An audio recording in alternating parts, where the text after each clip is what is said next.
The latest on President Zuma's visit to the DRC, we are joined on the line from Kinshasa by the SABC presidential correspondent Mzwandile Mbeje. Mzwandile, good morning to you. Now, President Jacob Zuma and his Congolese counterpart Joseph Kabila addressed the business forum last night.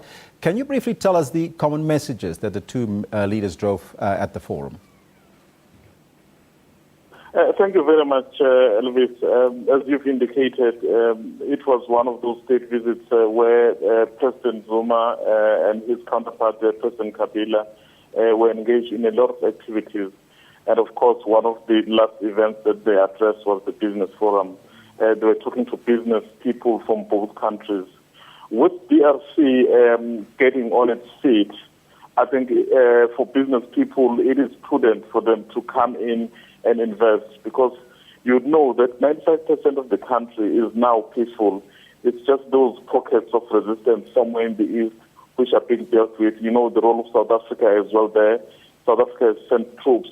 And I think South Africa coming in for a state visit to explore opportunities, it's a good sign that the relations are actually going stronger and are likely to benefit these two countries economically. You know, DRC has a lot of mineral resources that really remain untapped. So if the expertise and the skills from South Africa were to come in here, there's a lot of challenges in infrastructure and stuff like that.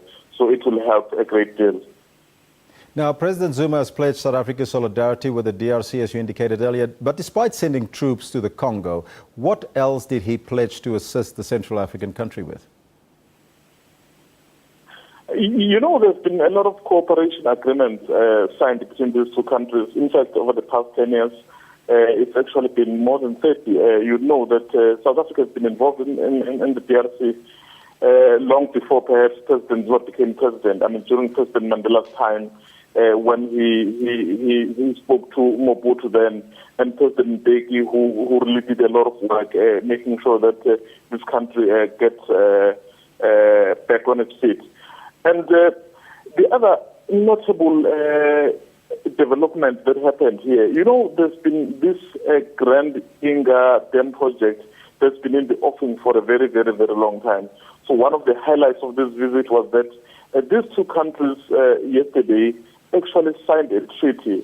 So basically what's going to be happening now is that a small committee or a task force of sorts will then sit together and explore exactly how the funding will be sourced and what exactly should be done. You know, once the station is up and running, it can actually electrify half of the continent. And once that happens, basically half of the continent's problems are solved. Now, there's a big business delegation with the president. Have you spoken to some of them, and have they identified some of the opportunities within the Congo?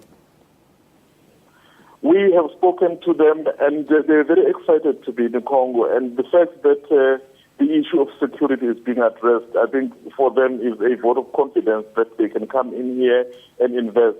They have identified a lot of areas. You know, Congo, as I indicated earlier, is very, very rich in mineral resources. And in mining, those are the opportunities, the infrastructure. This country needs a lot of infrastructure.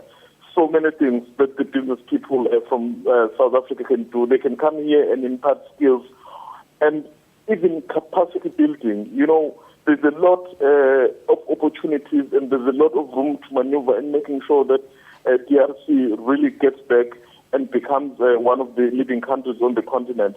So the business people who were more than 100 who came to DRC are actually saying they've got a lot of partners that they'll start to work with in making sure that they help this country.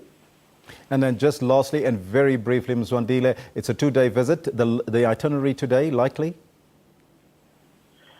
As I'm speaking to you, Elvis, we've just concluded speaking to President Jacob Zuma, getting his impressions about his visit, because you'd remember he had a very hectic schedule yesterday. Not only was he engaged in official talks, he also had the opportunity to speak to the parliament of DRC and, of course, the business forum. So what is happening is that today he is wrapping up. I think in the next hour or so, then he'll be taking off back to South Africa. And then he is very confident that the kind of delegation that he brought with was able to tap into the opportunities that are available. And that is our reporter, our presidential reporter, Mzwandile Mbeje, from the DRC.